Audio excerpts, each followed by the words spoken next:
Bad behavior can ruin any relationship, even those between people and pets. Today we welcome Suzy Godsey, an animal whisperer who can find out what's bugging your pet. Good morning, Suzy. Good morning. Thank you for having me. Yeah, Savannah is here today. Yeah, we're excited to have you on. Thank you. Can you tell us about when you discovered your gift of communication with animals? Well, it was pretty early on that I was a bit of a strange kid, always staring at animals, observing them, and it wasn't until later, though. Savannah, this is not very nice of you. She's licking my I'm sure she had a bath this morning. Thank you. That's okay.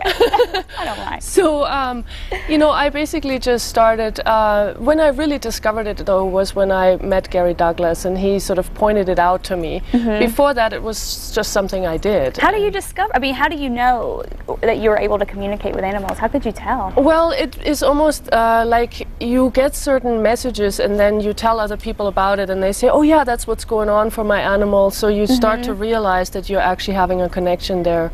And that you is unusual. Kind of understand what they're telling you. Yeah. Now, do you think, can everyone talk to animals? Yeah, absolutely. Everyone can. Everyone can. I think we all have the ability, we just haven't been really practicing it a whole lot in our lives. And of course they have to answer, I guess, in some way. Well, they do, but they're not, you know, you won't really have a philosophical conversation with your dog, obviously. Yeah. But if something is bugging them, they will let you know. If something is not working for them, they'll let you know what's going on for them. So. And how can you tell? Usually when an animal is unhappy, they start misbehaving to some degree. And so if they keep misbehaving, then you might want to ask a question and find out what's going on. And find out. Yeah. Now, so what animals do you feel more connected to, and which ones do you usually work with? I usually work with dogs quite a bit. I'm very connected to dogs. I do love horses. I love really all animals. There's not one animal that you could tell me that I didn't like. So, but dogs are my favorite special to you. Yeah. Okay. Now, can you share some stories of some of the animals that you've worked with?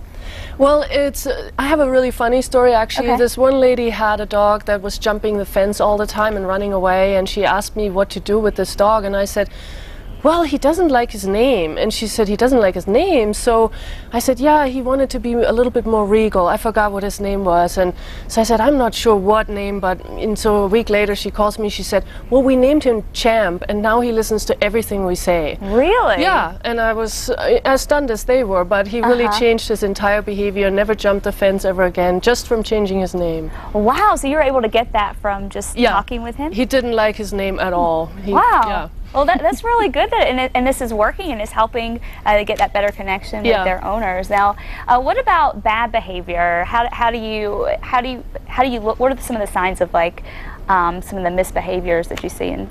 Well, oftentimes we obviously see aggression or, you know, other behaviors, obviously, but a lot of those behaviors are literally things that maybe the dog has learned in the beginning, or it's something the dog is doing because something is bugging the dog. Right. So oftentimes it's so multi-layered, and it's good to really start to ask questions, and that's what I do, is I ask a lot of questions. What was your most difficult case?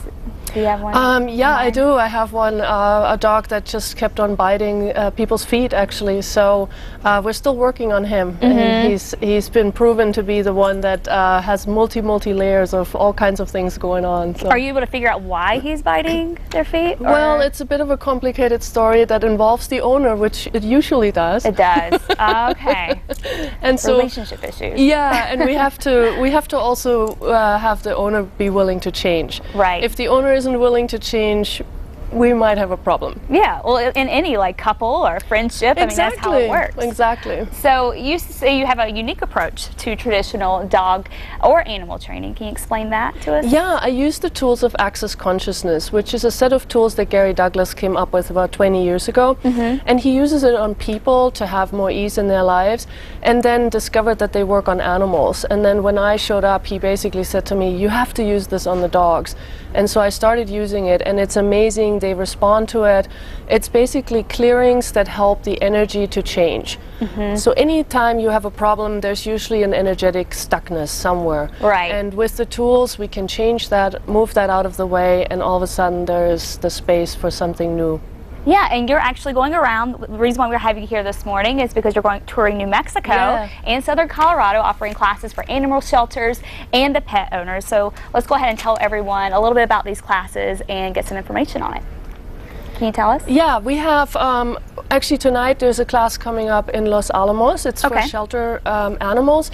This is actually for people who either adopted a shelter animal or are working in the shelter, and just giving some tools and tips how to work with animals in the shelter with more ease, how to teach the animal to find their owner quicker, and then also excuse me, if you do have an animal that you adopted from the shelter and you have some problems, we can clear some of the past that might be creating these problems. Okay, wonderful. And then on Friday and Saturday, I'm actually offering 6 hours of dog class. So you can bring your dog and we will work hands-on with your dog in Los Alamos. Well, that'll be great. Thank you so much, Suzy, for coming on this morning. And of course, we'll post all those details on our website so you can go there for more information.